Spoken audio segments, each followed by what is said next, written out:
Hi everyone. Hello, hello, hello. I see you coming in one by one. Welcome to Let's Talk with Rochelle live. I'm super psyched. I can't wait for us to get started. Thank you so much for joining us on time. We are going to be getting into some awesome things. For those of you who may just have hopped on and you're not fully sure what this is about, if you follow any of the pages, right, my page is on Instagram or Facebook, then you know that we have been doing a number of series, and we just closed the series Common Myths About Love. And guys, you know we love to bring the curtains down on the series with a bang. And tonight we are here to have a conversation. Marriage prep. Is it a fad or is it worth the hype? I want you to think about your opinion on that, because I'd love for you to also share your opinion in the chat section. Before we go, let's just take a quick moment to just pray. Father, we just thank you for this evening. We thank you for this opportunity to be here. We believe your word that marriage is honorable, the bed is undefiled. We believe that marriage is an institution that is important to you. And we pray that as we have these conversations tonight, that alignment will come to the body of Christ, alignment will come to the kingdom of God, alignment will come for just about anybody who needs to be enlightened in this particular area. I pray, Father, that you will be in the midst of our conversations and that people will leave here edified, people will leave here empowered, people will leave here equipped to function in the capacities that you call us to function in. Father, we give you glory, we give you honor, and we give you praise. This evening we are collaborating with God's Way International Ministries. So people, right there in the chat, just help me to make welcome or co-host this evening none other than Ministers Aldaine and Roxann Minott.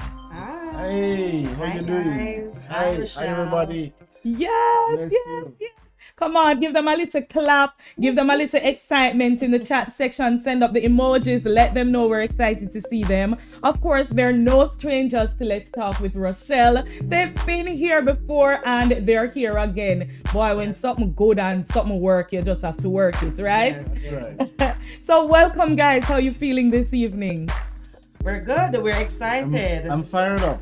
We're happy I'm fired to up. be here. Yes. We're happy for what you're doing. What you're doing is an excellent job. Oh, yes. Tremendous. Keep up. Absolutely. Good work. Absolutely. Awesome. And I'm super excited to have you. For those of you who might not be familiar with their platforms, they are the founders of God's Way International Ministry. Show them on the shirt logo now. Look how the shirt them nice. Look how the shirt. So God's Way International Ministries, you can find them on Facebook, you can find them on YouTube and on Instagram. So go ahead, find their pages. Not hard to find, God's Way International Ministries. Go ahead, find their pages. They have some amazing stuff to offer. So we just ended a series, guys, called Common Myths About Love. And we really went into some general misconceptions that people have about love. But what I did not tell my viewers is that we have a little brata for them. Because we're nice, you know, so we stay, we're nice. We like things. I have a little brata. And I gave you 5 of the common myths. And we're just going to quickly talk about the last one before we get into our main discussion for this evening. So, guys, the last myth was or is that love is something that dies and grows cold. You know, I mean, I've been following all kind of things on social media, and a common statement that I've been hearing these days is we grew apart, or this doesn't serve me anymore, this doesn't do anything for me anymore, there's nothing there, I fell out of love, the love died. You know, I don't know if it's just me, but this is something that a lot of people are believing, that their love can die and grow cold. And I want to ask you guys, by the way, how long have you been married? This year is going to be 8 years. Yes. Yeah, you notice that the wife answer first and the husband just say, yes. Saved by the bell. Yes, well, congratulations. 8 years you said, right? Almost 8 years. This year will be 8 years. This year, well, congratulations in advance on your new beginnings. Your 8 years, not new beginnings with somebody else. No. The Holy Spirit. Amen. All right, but congratulations. Yes, listen, the general is in the house. All right, big up yourself, all of you who are watching from Facebook. Now, tell me, guys, what's your opinion on this? Do you think that love can really die or grow cold? Because I'm thinking that's a myth. But do you agree? Like, what's your opinion on that? 1 second, Roshelle. Can I just big up the Robertsons? Yes. They're also doing a great job on their page. So big up to you guys. Yes, big up yourself. Big up Mr. the Rob. Nicholas Robertson. Yes, man, the Rob dance. Big up yourself. Rob Dance or Robertson. Robertson. Oh, Robertson. You can't come Yes. spoil up my friend them name. Oh my goodness. Forgive him, please. Forgive me. Yes, Rochelle. So you can go ahead. Sorry. Yeah, what's your opinion on that? I see Nicholas in the chat saying that anything that isn't watered can die. Perhaps not love, but attraction. What are you guys' thoughts on this? And if you're watching, let me know in the comment section what you think about this. Rob Dance, are we same one? Big up. Talk to me, guys. Yeah. So the thing about love is that it's we based on the word, it says that love is kind, love is patient. It says that whenever prophecy will end, this will end, but at the end of the day, love will stand. So love will never die. The reality is that we have failed love. We have failed based on what even Mr. Robertson said before, that the reality is that if we are not watering, or if we are not continuing to serve or to put work in it, it will die. But we don't believe that love dies. I don't believe that. Yes.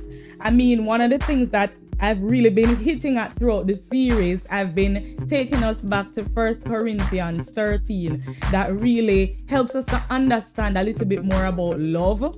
Love the verb. Right? Love the verb. Because a lot of us think that love is really just about how we feel, but there is a lot of doing that defines love. And when you think about it, is it, when we say love dies, is it really love that dies? Or is it that we choose to stop loving? You know? I think that love can go through a deterioration stage.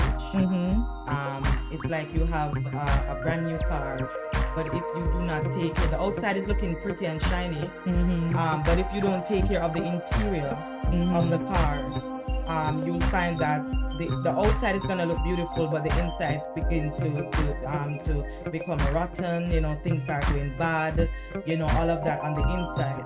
So I think that's what love is sometimes. The shell of it sometimes still stands. You still do things for your partner. You're still kind. You're still nice in some way.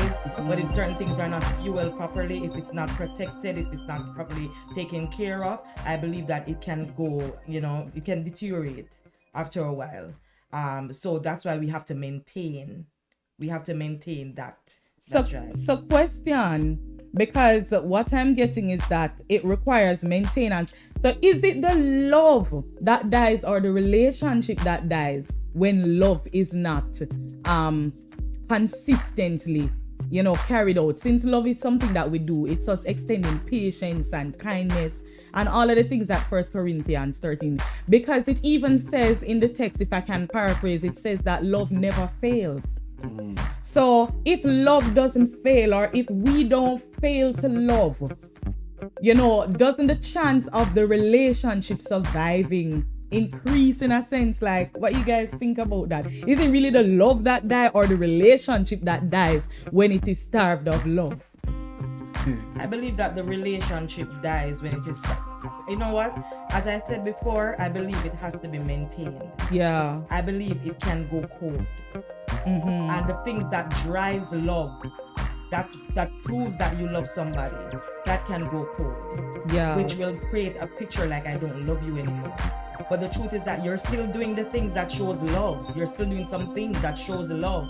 It's just that the extent of where you would go and the intimacy that you would have created sometimes goes dim, because the things that you should be doing to fuel that consistency, you're not doing it. You're not actively loving this person. I like that. I like that. And let me just catch some of the comments here. Juliet Davis saying love cannot die. And the Rob Don saying love being selfless is a gift that keeps on giving. It's the choice we make daily to treat each other with empathy, grace, etc. All right. Esther is saying that true love will never die. And Janet is agreeing that relationships can die. Juliet, my apologies. Apostle Juliet Davy, my God, I'm honored. Thank you for being here, woman of God. And the Rob Duns again saying, so in that case, it doesn't die. However, our attraction to each other, yes, or desire for each other can disappear, right? And Apostle again, just sealing it up by saying, love is an action word. So there you have it. There you have it. So people, you have it. It's a myth that your love dies. Perhaps your relationship dies. Perhaps the joy that you have in that relationship grows cold. But love never really dies. It goes dormant when we choose to stop doing it. You know? So for those of you who may be wondering what's happening in your relationship, perhaps we need to return to the act of love before we can experience all of the other things that we expect to experience in love. And the Rob Dons are saying, let me just read one more comment. The Rob Dons are saying, yes, attraction can fade or change between partners over time due to various factors such as communication issues, diverging interests, conflicts or personal growth. However, with effort and commitment, it's possible to nurture and strengthen the love between partners. Well said, and I think we all agree with that. So put in the work, be intentional, and you won't find that your love is dying. You will find that your love is persisting, and as your love persists, your relationship is growing and becoming healthier. So thank you so much, guys, for weighing in on this. Just a little banter and just to wrap up the series, but we have the meat of the matter. We've done with the appetizers, and we're not here to waste your time. We want to get right into it. But before we do, Lord, I like how the views look. Everybody share the live as yet. If you have not shared the live, what are you waiting for? Go ahead and share the live. If you have friends who do not have social media, we're also streaming live on YouTube, right? I'm gonna ask Aldaine to just help me to post that link in the chat. It's streaming live on God's Way International Ministries at YouTube and at Let's Talk with Roshelle. Just type in Let's Talk with Roshelle on YouTube and you will see the thumbnail there, marriage preparation, fat or worth the hype. All right, if you're just joining, go ahead and let us know in the comment section. Right, go ahead and let us know in the comment section. I want to move on, but I see a question. I don't know if we have time to take it. I'm going to throw it out there and you guys can just give me a feedback quickly. What if one person... Okay, so the question isn't finished, unfortunately, so we'll have to move on. The links are posted in the chat. If you know people without social media, just go ahead and share the YouTube link so they can join us. So tonight, our main discussion is a question. Is marriage preparation a fad, or is it worth the hype? Is it just a big, excitement and enthusiasm that we have as we are moving towards marriage, but it's short-lived and it's not anything that is sustainable or useful as we actually enter marriage, the real deal?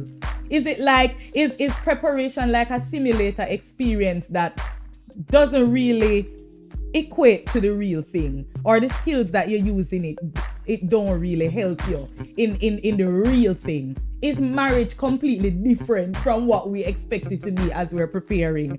These are some of the questions we have to grapple with. Welcome, Suzette Matthews, just on time to get into the meat of the matter. And Lord, give us grace for this conversation tonight because there's some heavy stuff that we need to dig in. So let me go right into it. Let me direct the question to the Minott, 8 years in marriage, right? Not too young, not too long in it, just right there in a nice comfortable middle part. So guys, tell me, you guys have been married for 8 years. What was your mindset like going into marriage? Were you super confident? Like, did you think you were prepared? On a scale of 1 to 10, like, how prepared did you feel you were? Well, for me personally, what I can say is that it was very scary. Even though through the process, I was preparing physically with, preparing for marriage, in terms of getting my stuff together, like my furniture and all of that. But I think at the time I was confident, based on where I was spiritually, because at the time, that was an important factor for me. But I think the other part of it, based on my perspective at the time, was that I needed to focus on securing myself financially, to stabilize my family. And then 2, my life was okay spiritually. And also, one important factor, which as men, you can do the work in terms of on the honeymoon. That was my focus at the time. So you felt like you were spiritually stable, you were stable in terms of, a career you could provide, and you felt like you were physically given the unction to function. Amen. And so if you could put that on a scale of 1 to 10, like how prepared you thought you were, how confident were you that we're ready for this? Well, I think I was at 8. You were at an 8. Yes. All right, let me put a thumbtack on that because I want to know, if when you got in it, you felt that 8 was still a strong 8. Talk to me, Lady Minott. What was your feeling? Were you confident? Did you think, I have this? It depends on what we mean by preparation, because some persons, their way of preparing is different. Well, at the time, what was your mind? Yes. At the time, I was just prepared. I was really prepared as it relates to age, because I was like, no, me at 27, I'm for married. Right? So definitely, I was prepared to be married based on age. Yeah, man. Right. I'm ready now for married. The time come. Yeah, man. Yes. Right. I think I was prepared to serve my husband based on where I know he was going. So I think a lot of preparation was put in that, maybe from birth, because I knew of my husband's destiny before getting married to him, and I felt like I was prepared to carry that destiny. Okay. I don't feel like I was prepared financially to help him otherwise in some ways, but even though I was working and stuff, but based on how ambition did big and all of these things, and very ambitious young man, I was I'm very ambitious too, but I really didn't feel like I was prepared enough financially to take us to where we needed to get to fast enough. So yeah. So what was your confidence level? Scale of 1 to 10. How confident you felt? I didn't really feel that confident financially. Put a number on it. Scale of 1 to 10. Maybe it was about 4. Wow. Yeah, So, I didn't feel that. Yeah, I didn't feel, because I wasn't in my field at the time. Even though I was a trained teacher, I wasn't working in my field at the time. And I was working as a low-paying job. So at the time, I didn't feel like I was living out my, my expectations and stuff like that, and so I felt like I maybe wouldn't be able to bring much to the table at the time. But yes, I felt like I had other things working for me. Yeah, so husband on a strong 8 and wife on a struggling 4 going into marriage. And what I'm getting from you guys though is how diverse perspectives on preparation can be, because I'm sure some of the viewers, watching probably have different things in their mind as it relates to what they need to prepare. And let me know in the chat, like, if you if you're not married yet, like what is your idea? What does it mean to you to be prepared for marriage? Let me know in the comment section. What does it mean to you to be prepared for marriage? for her, what is going on? Nicholas.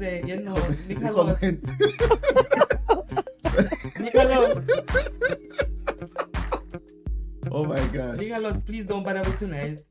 Honestly, Nicholas said it's when he left the honeymoon that he realized he needed something to live. No! It's serious. We need a break. I love you, no. But yesterday Nicholas just married and done. What do you mean? Must have married. Wow. Yes, you know you could have function on the honeymoon. That. Oh Lord, help us this evening. But I love it. I love the interaction. Somebody say, if you laugh, what, sister? don't make whatever come after that come. So basically, people have different perspectives on what it means to be prepared for marriage. Yeah. And what I'm hearing from you guys is that a lot of your emphasis was on like your physical or material readiness. So Roxann, you didn't feel fully confident because you felt like economically you didn't come with a certain power to bring steak to the table. You feel like maybe it's just a little, where did I bring? Sardine? Yeah, 2 sardines, mackerel deer, mackerel, so maybe not even mackerel. No, don't call corned beef in here. No, corned beef is luxury, them days there. All right. So, you bring a little curry chicken back to the table, but you never have the turkey and the whole roast that you wanted to have. Maybe chicken neck. Chicken neck or so, or a chicken foot, bro. Yeah. I don't know. But But she came equipped to cook though. 100%. She came equipped to cook. Yeah, man. All right. So you guys were at different levels of preparation. Nonetheless, you went in. Would you say that to the little degree, Roxann, that you felt prepared? Right? Because you said you felt like you understood his purpose and you felt like you knew how you could help him with that, and that was a part of what gave you your 4 in feeling confident. Was that something that you developed intentionally, or you think life just kind of gave you that level of preparation? Did you intentionally prepare at all even? I think being raised as a pastor's daughter, I think you're basically trained that way. Where you're basically prepared to carry a man's destiny automatically. Whether or not you want to be a pastor's wife, your mindset for most of us, I would say, is really geared to how can I help this man get to where he needs to get to. Because if it's something that we see our moms doing, especially, sacrificing, helping our dad, getting them to where they need to get to, preparing themselves, to really, cover them in certain way. That's what we're going to take on. And I believe that growing up, I took on that character. So by the time my husband came, even before I was committed to him, I was always serving him, in encouraging him, in, speaking into him, in motivating him. Even as my friend, it just really came natural. So by the time, before we even got married, it's like that really took something from my husband, because at that time, that's what he really needed. So while I was busy thinking that I was not equipped financially, which is why sometimes we are tricked, in doing unnecessary preparation that are really not going to add much to what somebody may need. So for me, I was buying the fridge and the stove and starving myself and making sure that I had at least assets.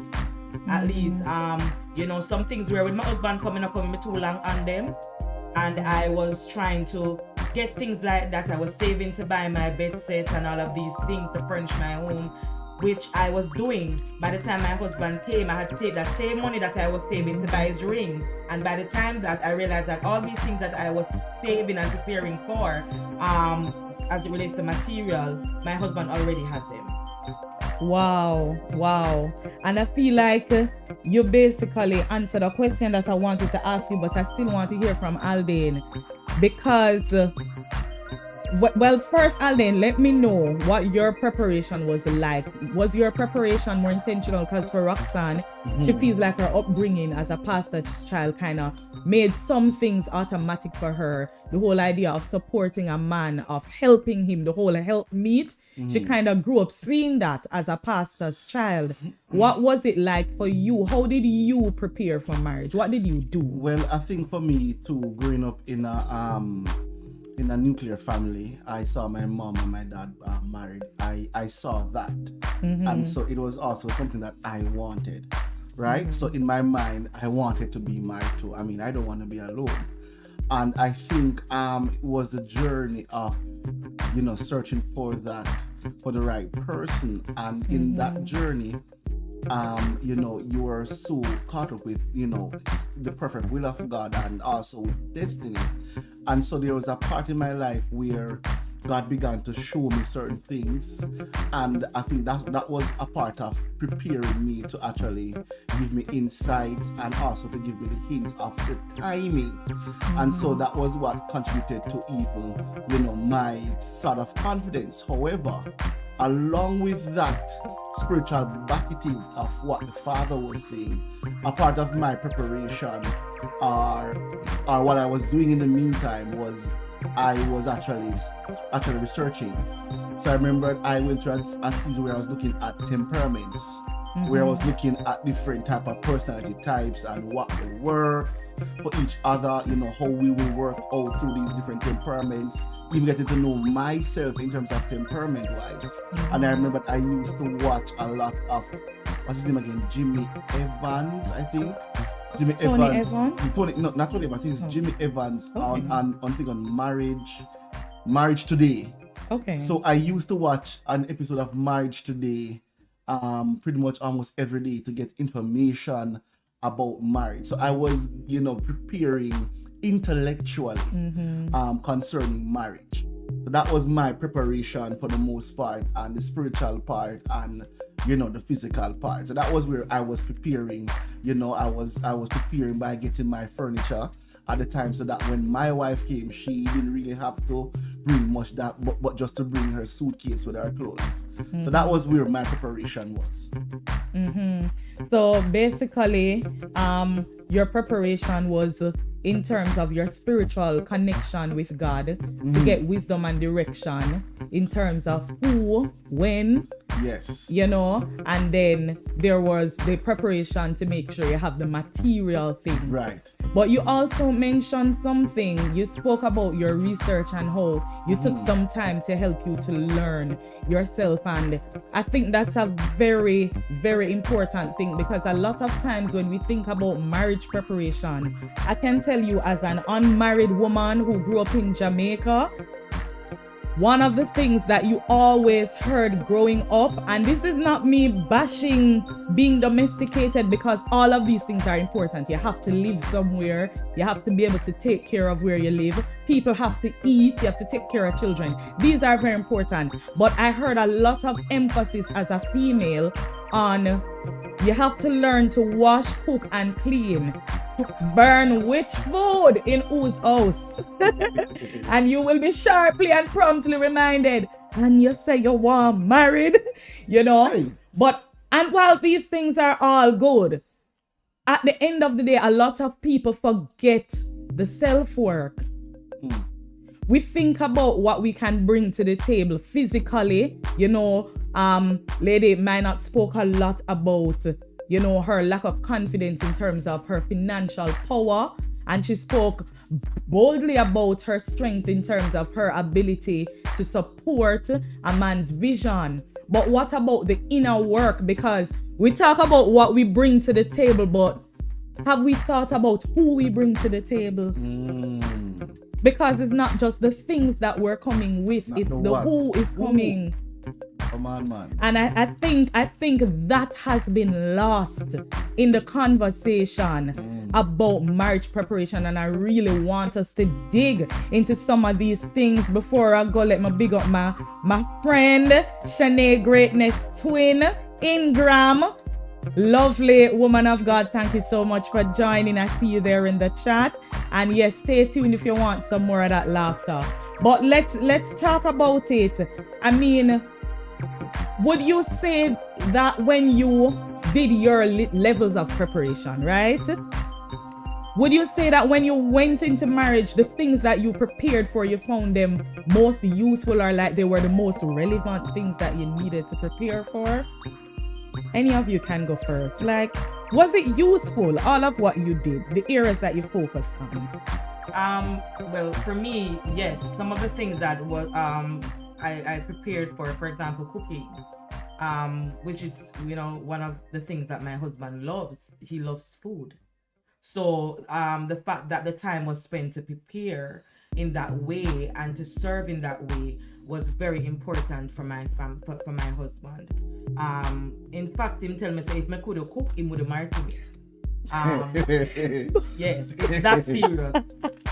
Yeah, the man that serious about him food. Oh my God. So in fact, him tell me, say, if I could have cooked, him would have married to me. All right. Food. So, food Deal is on the top of the list, right? So I felt that, you know, the you know, being industrial was very important, you know, for me and even for us, because it paid off even in the latter run when I had started to have children and stuff like that, right? But one of the things that as I said earlier, I prepared for things that I was not going to need because I was trying to compensate for what I never had. And I felt like those material things would have made me more attractive to a man, to a guy that was seeking a girl. Because the word out of the street was, "Me don't want a girl with this and have that and whatever," because men were starting to say things like that. And then, you know, you find that a lot of young girls, they come under pressure because they may not be at a certain level in their lives. But at the end of the day, it's not necessarily where you are, it's where you're going. And sometimes we minimize the things that are important. We maximize the things that are really important, and we, you know, minimize the things that are, you know, really very important. And for me, that's what happened to me. I was maximizing on the things that were really not important at the time, and I was focusing on the things that, you know, were I was not focusing on the things that were very important, like my mental health. I needed work. I needed emotional work. I didn't even know about mental health. I didn't even know about certain things, and I realized that I spent so much time dealing with the physical, the outward appearance, you know, all of that, but I didn't realize that I needed a lot of emotional and inner healing. You know, I want to weigh in a bit because there's this whole thing now, and I'm not speaking down on it, because I think with balance, a lot of things have their place with balance. Yeah. But we're in the era of the independent woman, the boss woman, her, you know, so many people are trying to be her, that girl. And I think that that is one of the things that cause women sometimes to even miss the other parts. Not that these things are bad, but there's so much emphasis on becoming her, but her is not really a whole person sometimes. Her is really just referring to, I got my own this, I have my own this, I can buy this, I can do this, I can go there, I'm a boss, I'm a leader, you know. But really, there's not much emphasis on your character. There's not much emphasis on your ability to be a partner, to collaborate with somebody, to submit. Because how dare you use the word submit in the era of the independent woman, right? So I think that this shift in the mindset of women as well, sometimes what happens is that we end up putting all of the energy in one place and then not putting any energy on some things that are really important. You know, what about you, Aldaine? Like, do you think that your preparation at the end of the day when you got in, you felt like the things you were preparing for were useful to you? Well, I mean, it was useful, of course. But for the most part, I think what the issue for me, what I realized was can come off as not useful, was using what you have with wisdom. So I learned that while you may be prepared with many tools, but again, there's a next aspect of it, of the wisdom or how to use these tools. Because I remembered, though we can come in and we have all of these,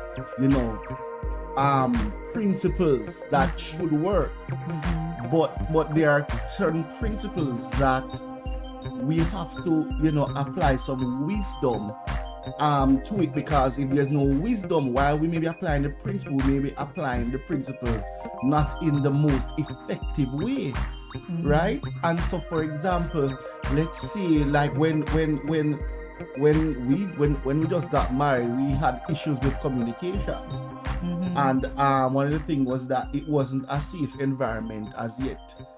For intimacy, because we were not very much open to really listen like that, because we were so opinionated and we think that we're right and all of that, and there were a lot of brokenness and all of that, and at the time, for something to work, what worked then, which we wouldn't be so much, we wouldn't so much promote, was actually texting.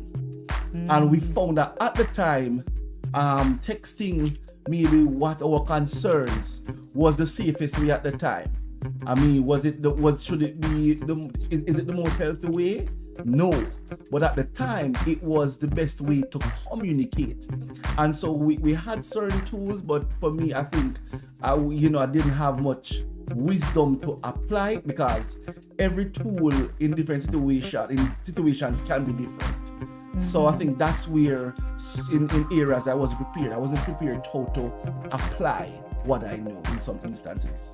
That's a very important point, because it reminds me of being little and preparing for GSAT.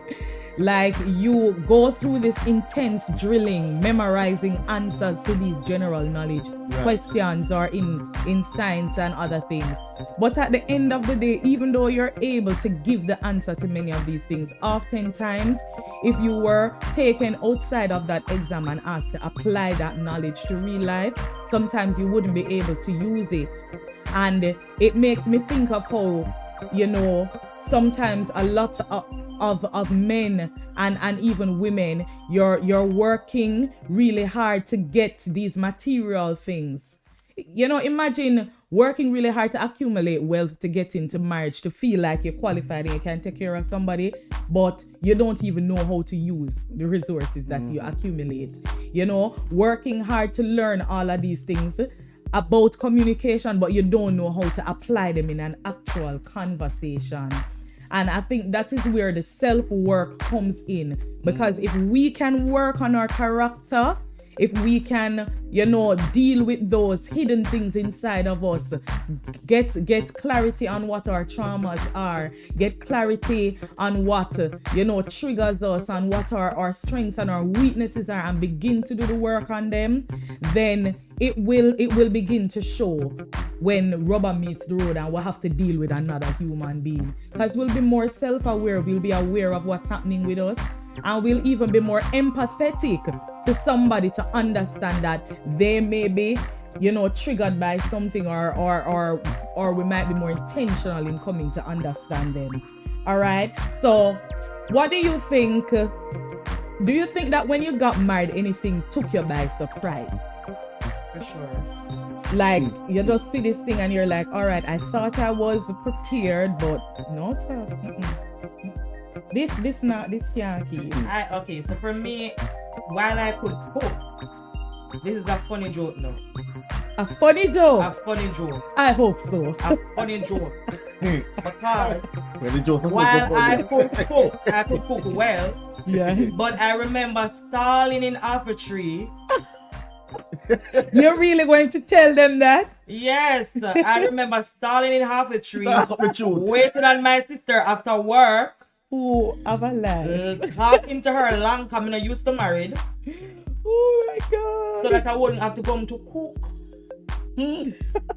Or it come to bomb. Because I just feel like my husband did love food every day stuff. Like, Me did want a break. Me feel still like me single. Me want to single sometime. You understand?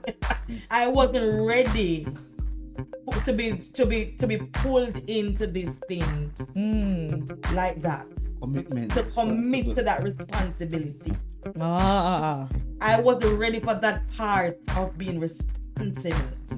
You know, and for me, it took me by surprise. You know, I was like, we're in love, we're young people. We can't cook maybe 1-2 times per week. You understand? Yeah. And stuff like that. I wasn't really prepared, you know, for stuff like that. But it really was a big thing for me.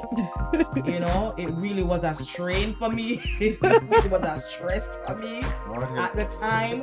You know, and so, you know, that was really a big thing for me. I was struggling normally for my own self when I was single.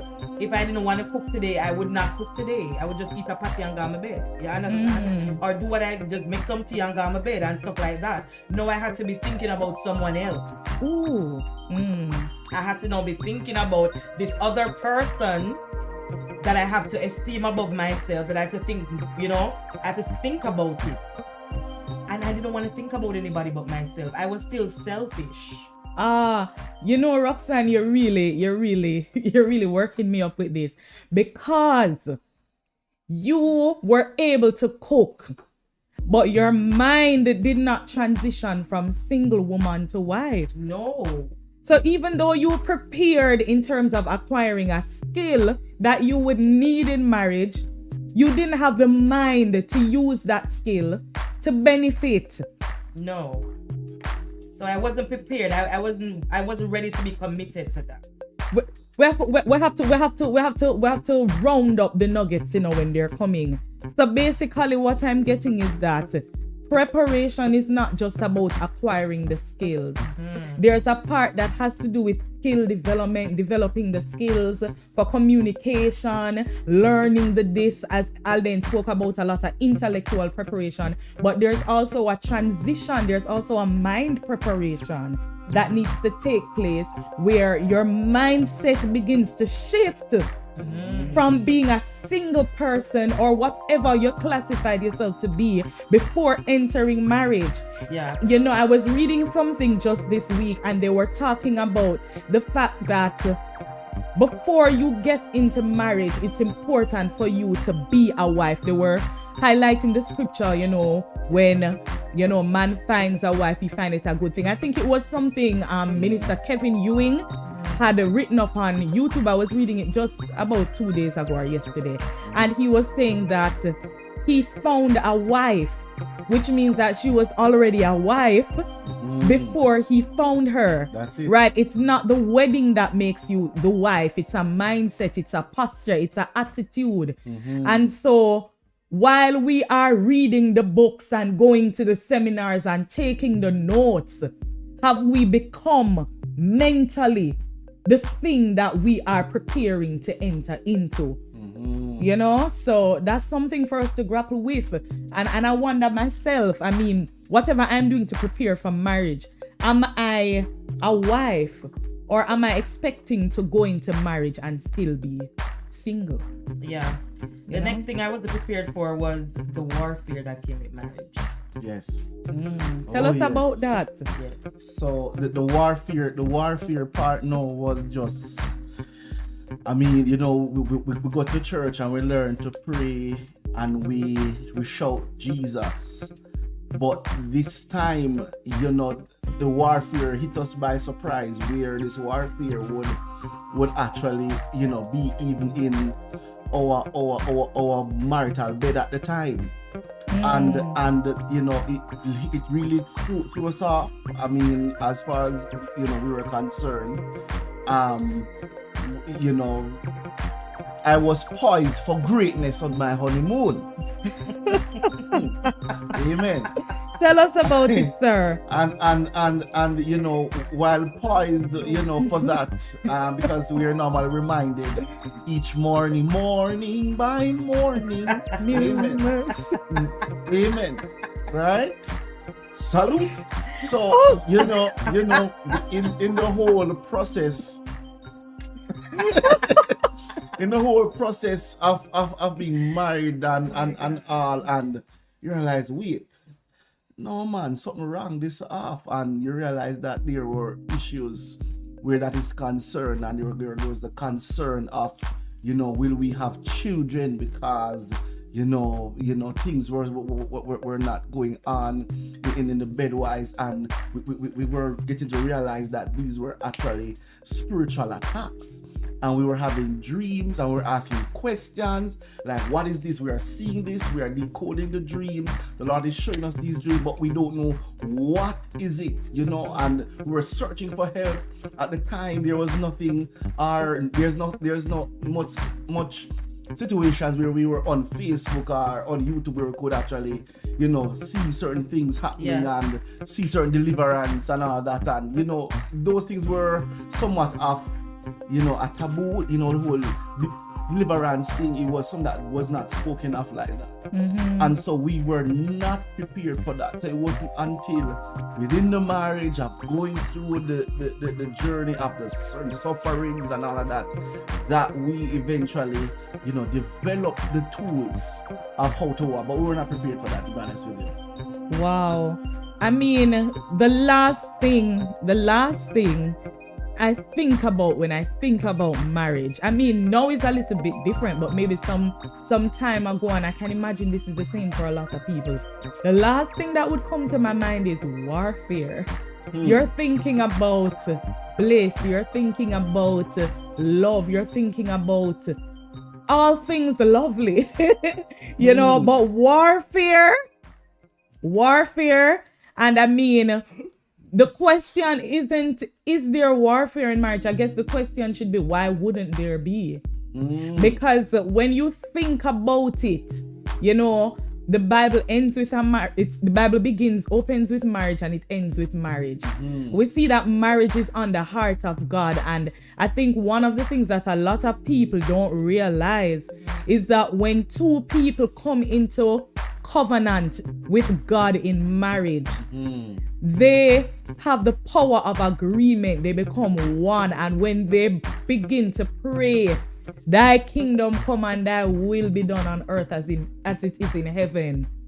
Can you imagine the things that can happen? The Bible says that one shall chase 1,000 and two put 10,000 to flight. Can you imagine the exploits for the kingdom of God that can be multiplied through the agreement of a married couple, especially a God-fearing married couple? Why wouldn't the enemy see that as a target? So I think that, boy, this is one of the blind spots for us. And we spend so much time into the wedding itself, making sure everything is perfect. We spend so much time making sure that we find what we think is the perfect person. But at the end of the day, we have to be covering all bases. There's that spiritual preparation. There's that spiritual preparation. And I think it's very important for us to be sound spiritually and have our own relationship with God. Because, may I tell you, when these kinds of warfare and things come up in marriage, what do you do if you don't have a relationship with God? And Shani say right here, you can cook, but can you pray? Mighty God. Oh Lord, you can highlight that for me. Yeah, you can cook, but can you pray? Because there are things that, trust me, when they start coming up, you won't even want to eat. Hey, you might need to turn down your plate. You need to put on that food. You don't even want to eat anything because the intensity. This kind of this. Go it not out. Hey. Oh my God. But by the warfare. Fasting. And that's why, we encourage people to check the background, the generation before. These things are very important. Know the demons you're fighting. Know the generational curses that are against. That are coming up against you. And know what those you're dealing with. That you're breaking also. Because one of the biggest things, the greatest warfare of marriage is one, sometimes for some persons, check the pattern in your family and realize that maybe in your family, marriages don't work. And so the moment you decide to do this thing God's way to actually settle down and to be married, you realize that some warfare come. And so when you're in a position where you are breaking patterns, then there is a lot of prone attacks. All right, so just to add that part. So sometimes you're like, I don't want to be married with proper warfare. Yes, because sometimes the same marriage that you're in, it is God using this marriage to break a pattern within the family. And so we have to prepare our mind and to examine our culture, or should I say our family patterns, and also examine each other family patterns so we know what we get ourselves into. Because the truth is, when you marry anybody, you marry their past, you marry their present, and you also marry their future. So we have to be prepared for that. You marry their past, you marry their present. Yes. And you marry their future. Yes. There's something very potent in it, and I think it's a good time for you guys to let me know.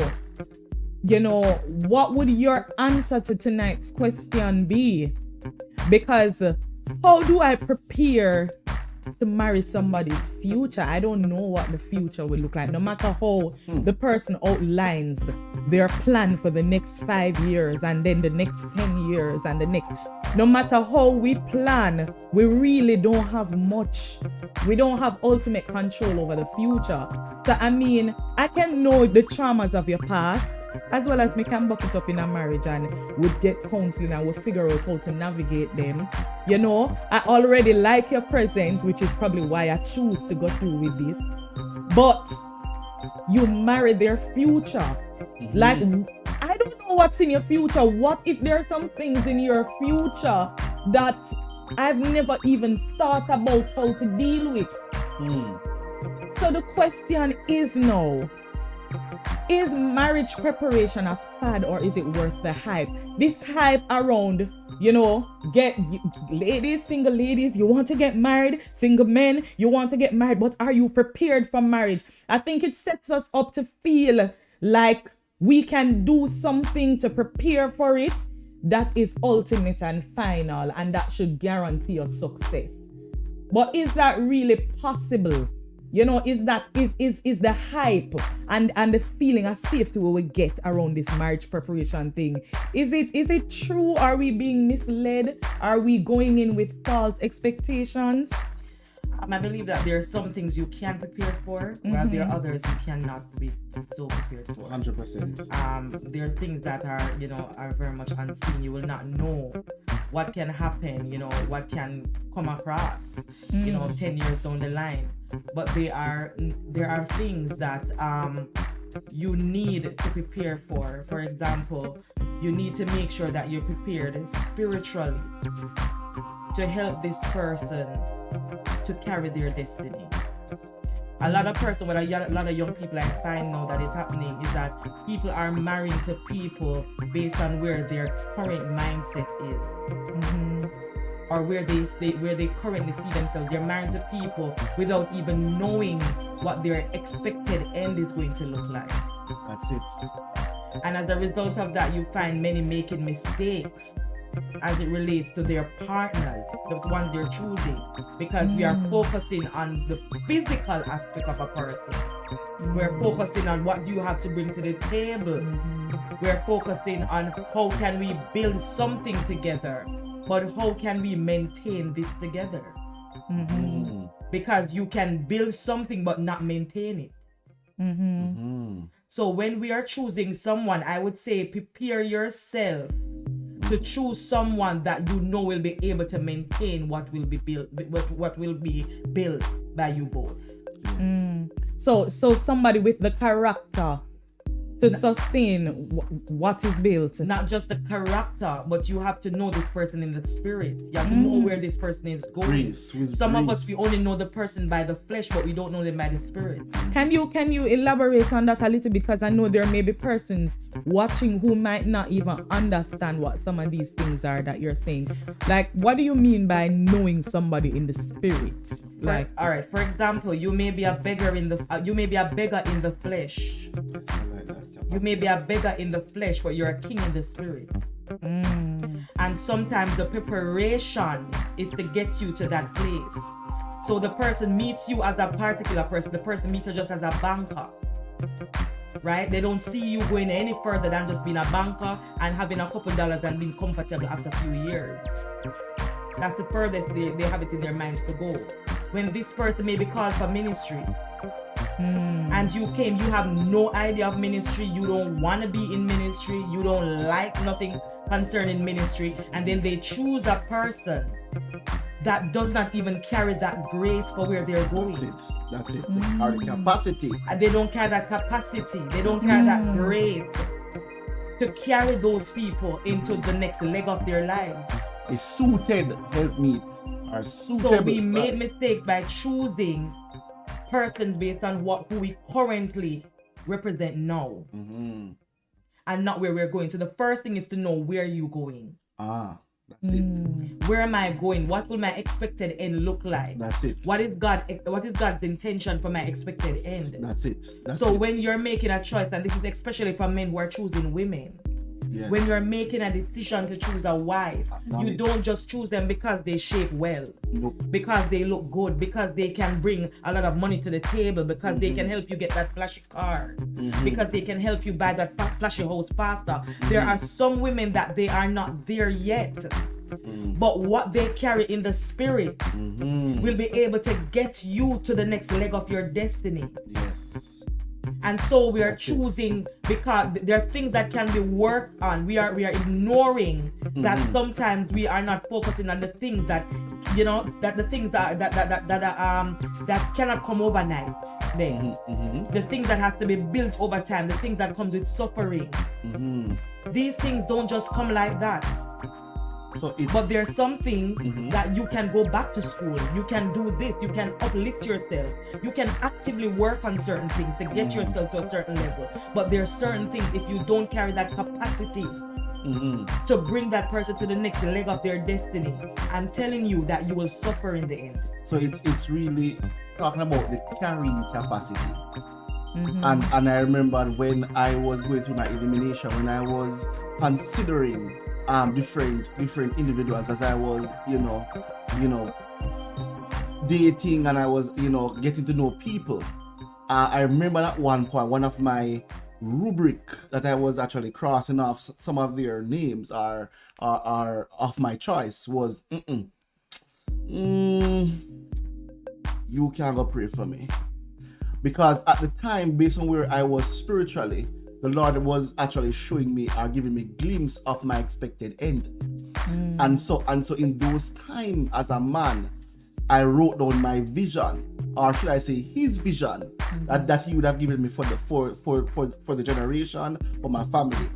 And so when I examined the vision, and as he was exposing expected end through dreams, through knowing it in my spirit, through prophecy, I was searching for that person with the carrying capacity, who can carry the vision, or a suitable help me to carry the vision. And so that is very, very important, that the person that we look for is who can carry the vision. And that is why even in Genesis it says that, and God, there was no suitable helpmeet, but God prepared a suitable helpmeet, and he presented her before the man. And the Bible says that he said, surely this one is bone of my bone, flesh of my flesh, and I shall call her woman. So he immediately identified that this was a suitable helpmeet for him. And that is what, a person should look for, especially males, especially men, that is. Look for the person who has the carrying capacity to the expected end. As my wife said, that the rest, some of what we're focusing sometimes can be worked on. We do grow. So that's very critical, the carrying capacity of destiny. As I thank you guys so much, as I hear you speak about this carrying capacity, it makes me reflect as a woman who is waiting for marriage.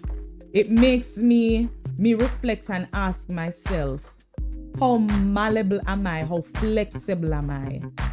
Because it's one thing for this person to know where they're going and for you to have the capacity, to carry, the destiny they're carrying.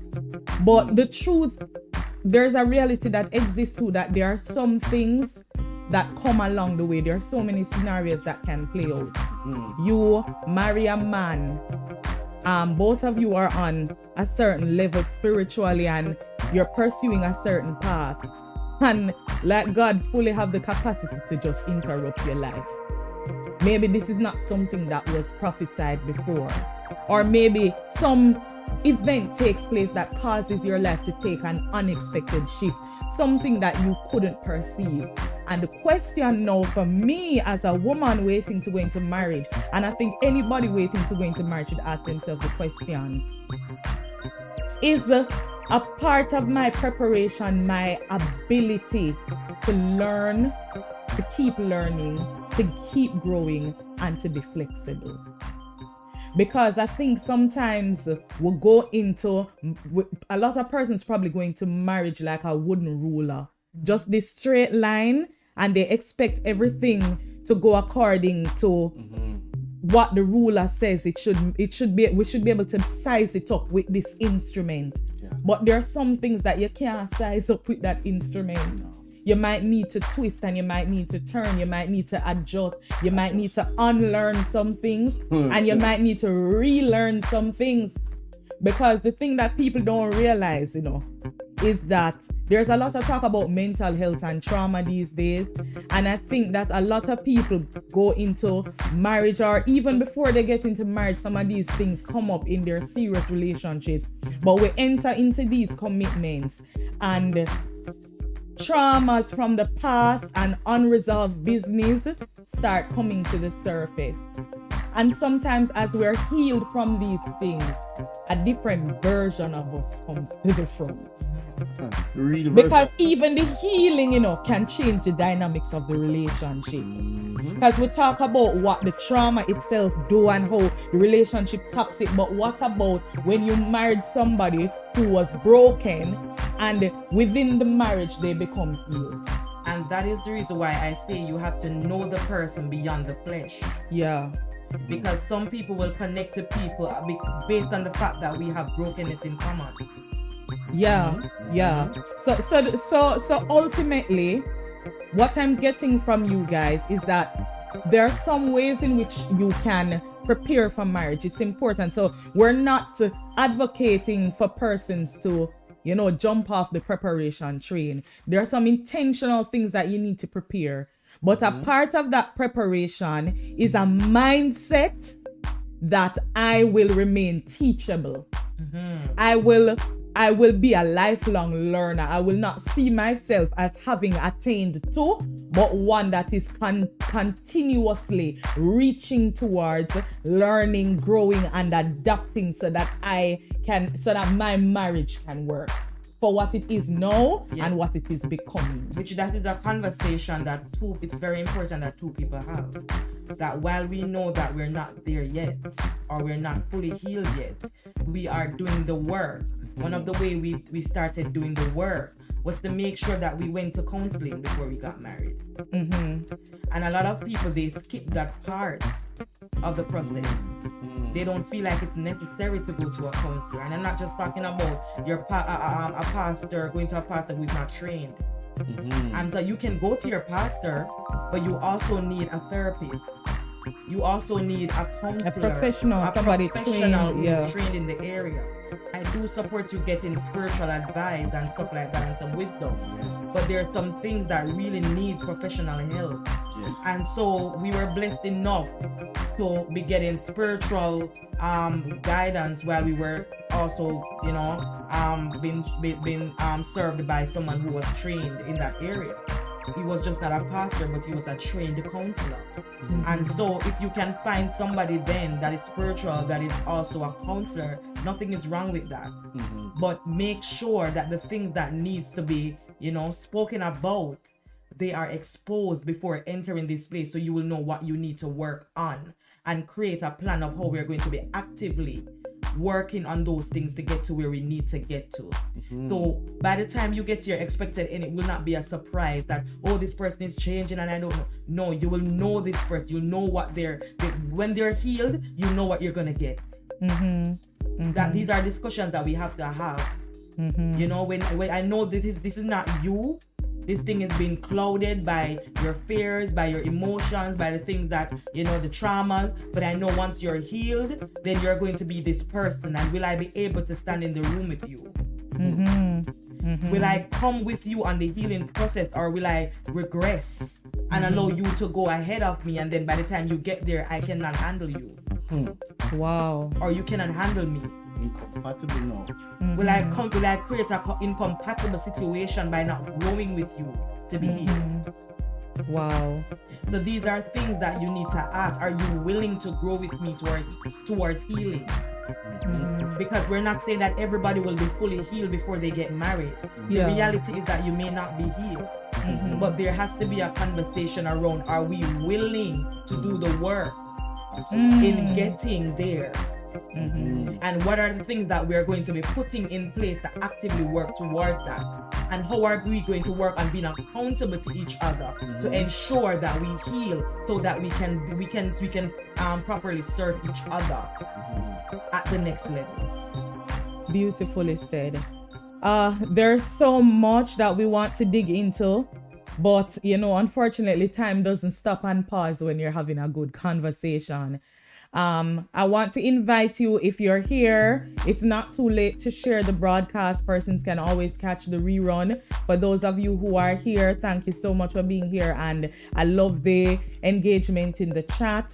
So big up your nice clean self if you've been jamming with us in the chat section. If you have any questions, go ahead and throw them out. We might not be able to see all the questions, but for those that we do, we'll probably try to take a minute and answer if any comes up on my screen. While you're putting your thoughts together, let me just throw up my final question, at least to our guest this evening. For those who are on the preparing end, they're waiting, they desire marriage, and they are preparing, they're in the process of preparing, or they want to start the process of preparation, what advice would you give to them on how they should prepare, what they should be focusing on, and the mindset that they need to have, you know, entering marriage? Well, what I would say is that when we hear the word preparation, when we talk about food and we prep the food, let's say we're going to cook some chicken and some rice. When we prep the food is when we cut up the chicken, is when we season the meat, is when we cut up the vegetables to put in it, is when we put the amount of rice apart, and we do all that prep so that by the time it's time to cook the food, it's very easy, it's very straightforward, and there's a smooth time as we do the work to cook the food and to partake of the results. And the same goes for marriage. The preparation part makes the work a lot easier, or can make it a lot easier going into marriage. And so for me personally, I believe that based on what I know now, what I would say and encourage person is that set your mind to know that it's going to be work. And the person will normally say, oh, I feel butterflies in my belly, right? Guess what? Those butterflies need to be fed. And we have to constantly put in the work to feed these butterflies. It's not just in the honeymoon phase. I personally believe that the honeymoon phase is not a myth. It can be also a reality, but it takes work, right? To feed the butterflies, to grow them, and to even reap more and more butterflies, to multiply them. There we go. You understand? And so what I would say is that, what I know now is you need to do a lot of preparation on yourself, especially. While the physical aspect is very important, and what I say for even men, it's very important that we set certain things in place. But what I've learned is that even if you're at the stage where you can't do everything, because for me personally, I wanted to buy a house and get the car and get everything before, which is good, very good and important. But I think at the time, I was I wanted more and more, because I wanted to bring much to the table, because I believe I've bring much value. But I think when you are at the place where you can handle yourself and you can take care of your wife, because when I took my wife, when I was married, I was the one who, for the most part, I was the one who actually took care of everything. So how I saw it, and I believe that if you're going to take a wife, you should already be taking care of yourself. And so when you take a wife, you understand? It shouldn't be an issue.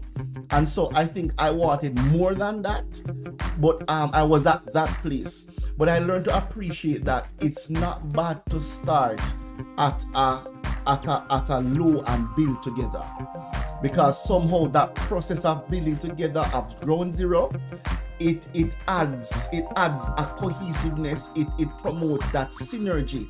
You understand? And it promotes us growing into understanding that there's no spirit of what's the word now? Ownership, yes. It eradicates that when you're building together. And so appreciate that process of building together as one, because that's a very important process. I'll say. Also what I say is that, pay attention to even conversations like this. I wish I had been involved in like these conversation and these programs. I didn't go to any of these, to be honest with you. I just read and stuff. I wish I had went to programs like this and to actually hear persons who would actually talk real stuff, talk up the things, and give us insight of what to look for, so that going into it, I would have heard how some persons would have overcome, and so I wouldn't have to go through my experience and then have to develop my own wisdom, but I could benefit from my next person's wisdom, my next person's mistake, so I don't make the same mistake, right? And so what I would have done, based on what I know, I would encourage persons to do: go look at yourself, get counseling, check yourself psychologically, check the areas of rejection, check the areas of insecurities, check those areas, because the work, when you do a lot of work on yourself, and you're more stable and more whole, it makes relationship way sweeter, so that we can speed up the process of enjoying the fruit of the marriage, and you don't have to so much be dealing with my past. But when I come into marriage, we can get straight into my present, and we can move to the future. Because many times in marriage, we are spending much time wrestling, kickboxing, everything with the issues of the past. And so I encourage, deal with the issues of the past. You answer those issues that you don't tell nobody, those issues where you deal with, somebody touch you there, or somebody taught you a certain way and you haven't forgiven. Deal with those issues, because carry those issues in the marriage give problem, and I'm tired to see it from different stories, from different persons who I've spoken to, that these are the primary issues that even within 10 years of the marriage have not been dealt with. And then people want to be divorced because these issues are not dealt with. So I would very definitely encourage people, work on that part, and always be in a position where you are teachable, you are adaptable, and very importantly, pursue intimacy, right? That's our next topic in itself. Pursue intimacy. Do date nights. Let it be a priority, where you set aside a time where you and your partner go out and promote the growth of intimacy. You understand? And some good sex. And I'll leave it right there. For the married For the married people, that is. Let me You say took it right out of my Thank mouth. you. As I was wondering if I should take that advice and then I'm the sorry. word of God on my heart, My it was a bad. little conflict, you My know. bad. So I'm speaking, that, all of these things, it helps along the journey. And for those who, when you reach marriage stage, these are things to consider. All right, so let me carry that. And quickly for me, if I could go back to my 20-year-old self, I would tell myself, spend less time focusing on covering the wounds with a bandage to attract brokenness to myself. Oh my, hold on, stop. I nearly hit over the mic. I think that needs to be said again. That's one of those things that you need to capture it. Spend less time covering the bandage. Covering the wounds. Covering the wounds with bandages that will attract brokenness to me. Can you break that down for us, please? Because sometimes we focus on the physical. We cover the wounds, the ones that cannot be seen. And our physical is basically the bandage. What you're seeing on the outside is the bandage. And we don't understand that the inside is the wound. And people don't get to the inside before they see the outside. So most times they're fooled by what they see on the outside. Yeah. And so we spend more time putting on the makeup. So we spend more time, making sure that we look pretty, we look nice and all of these things. But we spend less time really focusing on healing the wound. And I would say to my 20-year-old self, what is most attractive is when you work on the inner you, because that's the real you. Yeah, that's true. The outside is a facade, but the inner you is what is real. That's it. And I would spend most of my years working to heal the true me. Because sometimes we're in a marriage and we're still trying to discover who we are. 100%. Because our identity was the outside. The status, everything that makes us seen. But the inside is where the brokenness lies, where will destroy everything that you built. So I would say focus on working on healing you. And when you heal you enough, then you'll be able to attract wholeness. And wholeness doesn't mean perfection. Yeah. But wholeness means both of you are at a certain level emotionally where there will be no friction. There will be unity. And you'll be able to work through your lives at a steady pace. One of the things that hindered my husband and I was because two unhealed people came together. And so even though we had a lot of resources and we had a lot of things in our hands to work with, we could not see growth. It could not flourish because we were not ready to take on that, because we could not work together. We were still having issues. Yeah. We needed to be healed. So it will cause you to waste less time working on this, being crazy here, and more time actually going to a steady pace in building. So that's what I'll say to any young woman that's out there. Work on you first. Stop focusing on who likes you, who doesn't like you, who is attracted to you, who is not attracted to you. The greater part is working on myself. How can I be better for me first? Do I like what I feel in me? Do I like what I'm experiencing in me? And if I don't like it, it's not fair to the next person, because it means they won't like it. You know, you guys dropped so many nuggets, and my God, I had to be fighting myself back not to just jump in and cut you guys in the midst of what you were saying. You know, one of my words that I was carrying from last year, and I'm still working with it this year, is authenticity. And I think that one of the things that is very important for a relationship, especially marriage, to thrive is authenticity. It's being aware of who I am and presenting that as truth. And a part of the journey to authenticity involves self-work, because it means that along the journey of keeping it real and becoming aware of who I truly am, is that I'm also working towards becoming who I want to be. You know, and I also want to say that a lot of the times, and especially I'm a Jamaican, born, raised in Jamaica, lived in Jamaica. I mean, one of the things that you find, the whole thing with mental health, I mean, we're getting more educated about it now, but one of the things is that we think that if it's not a sore, you don't need to treat it. If there's not a crisis, you don't need to check in. And this is one of the reasons why we tend to miss some of the self-work.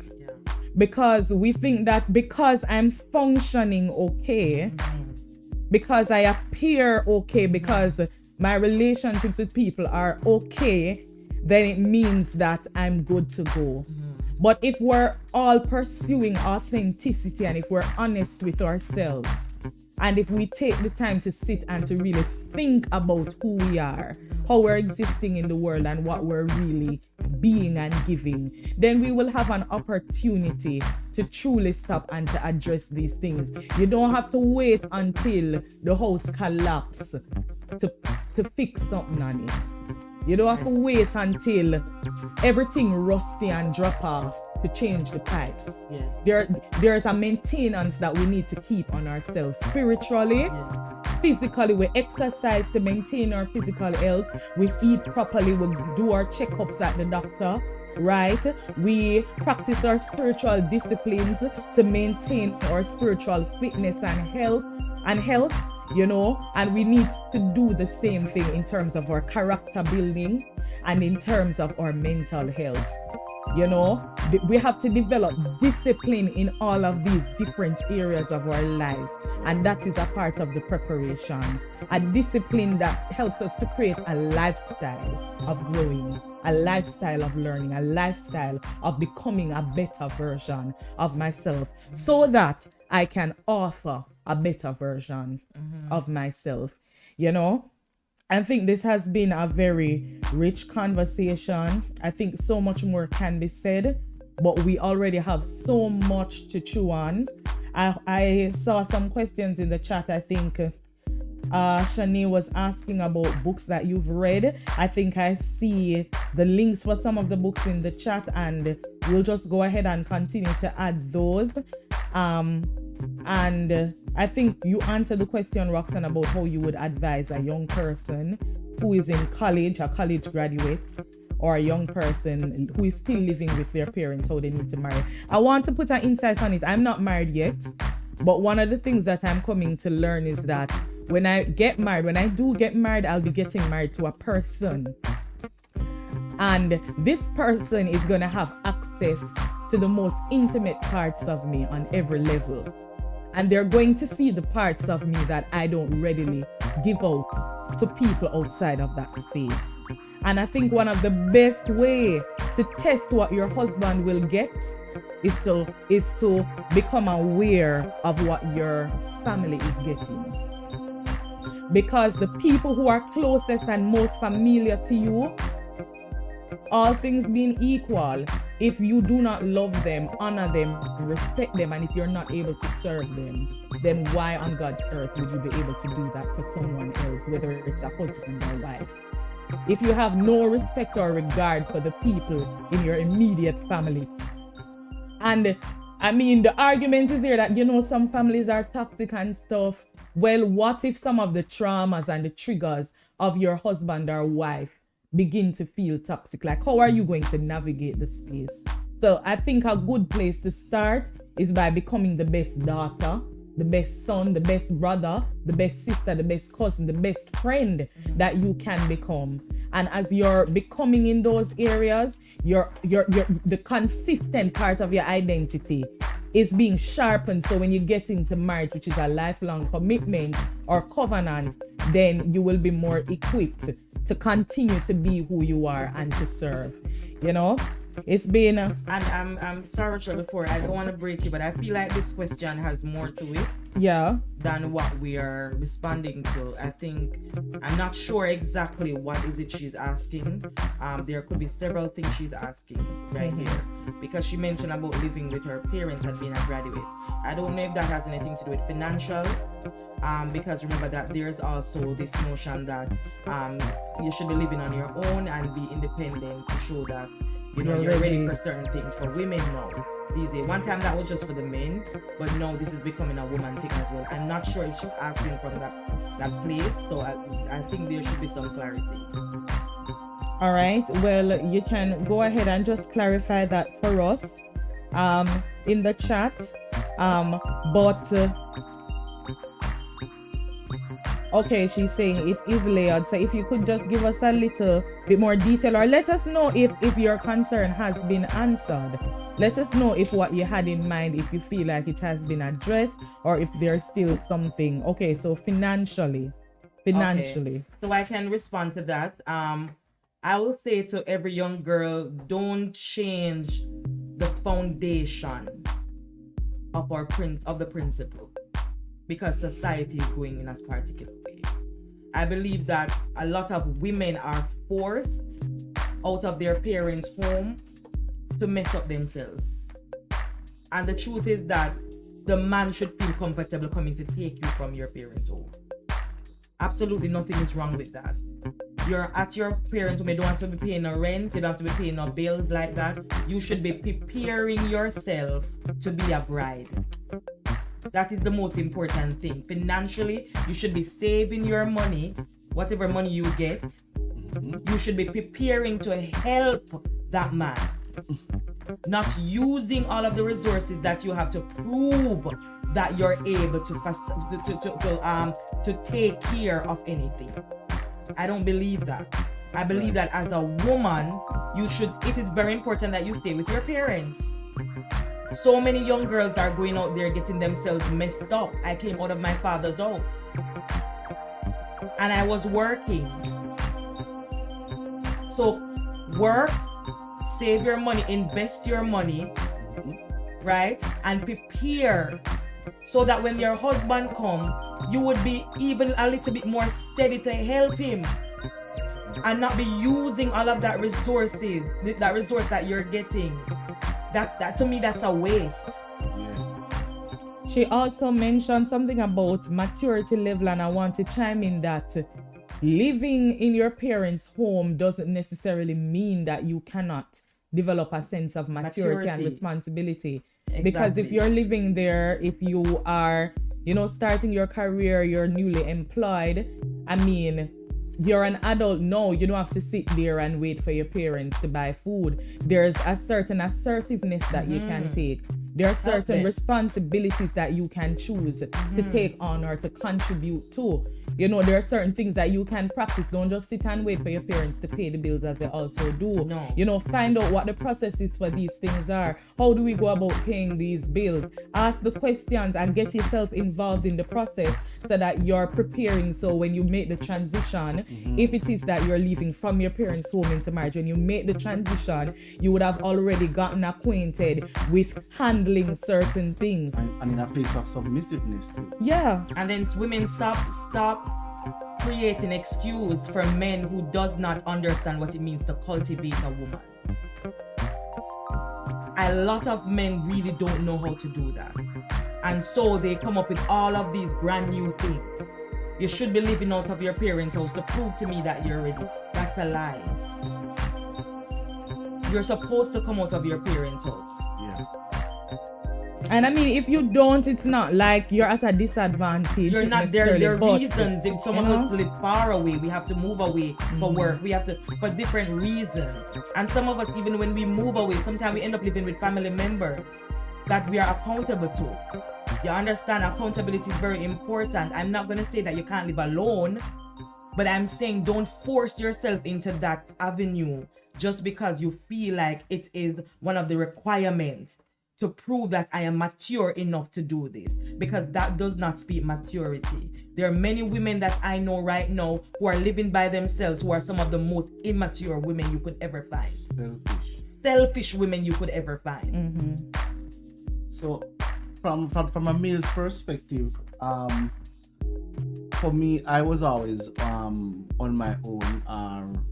Especially from my left college, I was always this independent person, which is okay. But if I should really look back on it from a financial perspective, if the option was there where I could actually still live in my parents' house, I would take it 100%. Because one of the things is that this is normally for men normally want to come out of their parents' home and actually, be a man, right?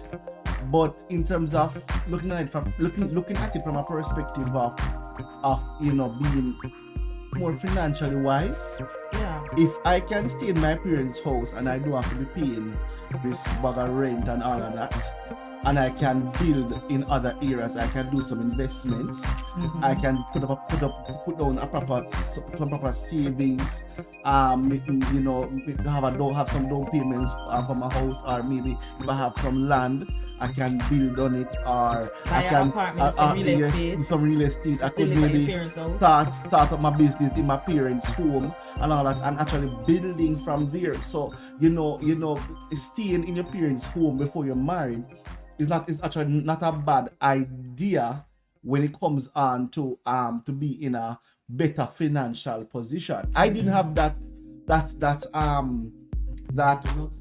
luxury per se, because my parents were in St. Anne and I was in Kingston, so I had to always figure it out and build from there and all that. But if thinking about it, was in my parents' home, I could save my money, buy my furniture cash at the time, prepare properly for certain things even more. You understand? And I would say that that's okay. But if it's a case where you have to be on your own, then it also prepares a man to take care of himself, to run his home, so that when the woman comes and he brings this woman into his space, he already developed the tools of securing his family or letting her feel secure. So it's good either way when you look at it. But whatever will make you more financially stable. Yeah, that is I one of go the for biggest that. issue that comes with marriage. When you're married but financially you're struggling.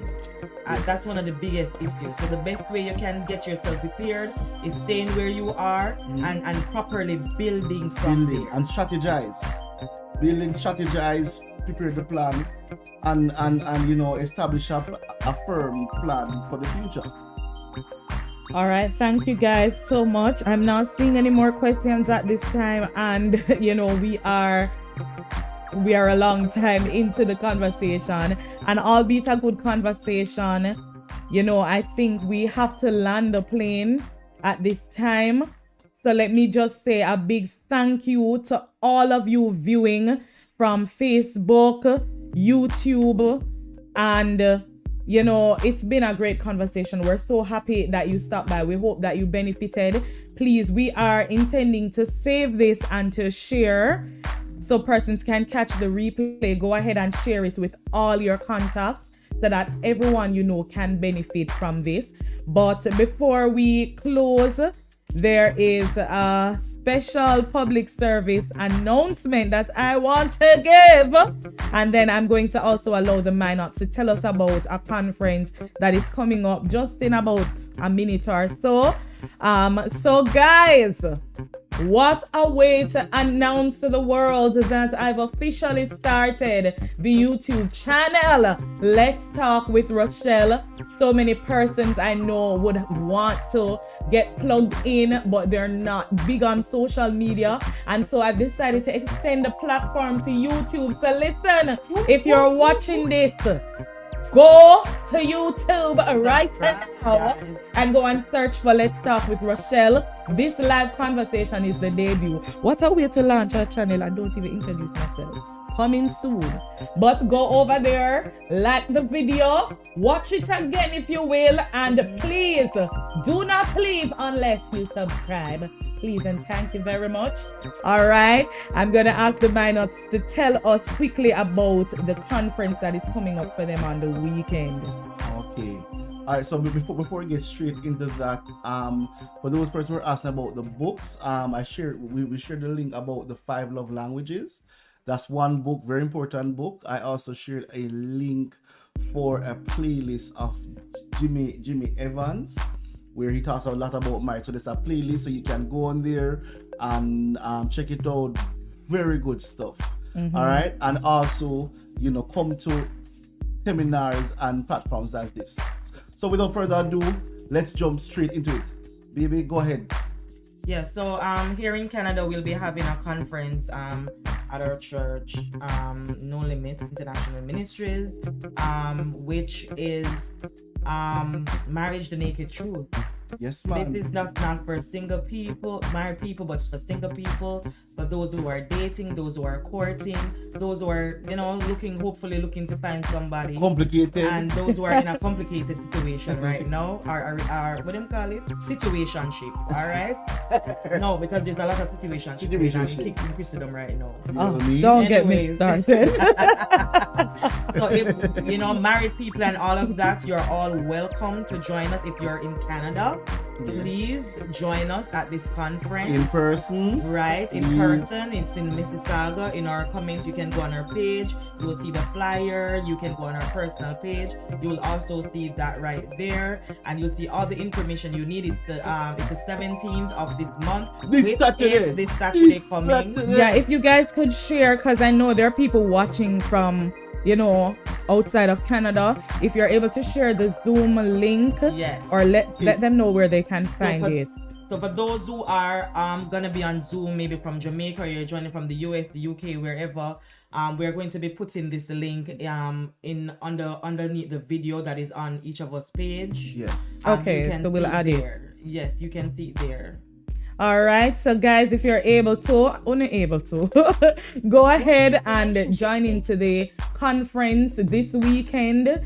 Being posted by No Limits International Ministry, Marriage the Naked Truth, where they will reveal to heal. Yes, I want to know what is being revealed, and I want to know what kind of healing is taking place. So go ahead and join. I'm definitely going to be plugging into that, and I invite you to do that. So don't forget to subscribe to the YouTube channel. Thank you guys so much for all the love. It's been so amazing taking this journey.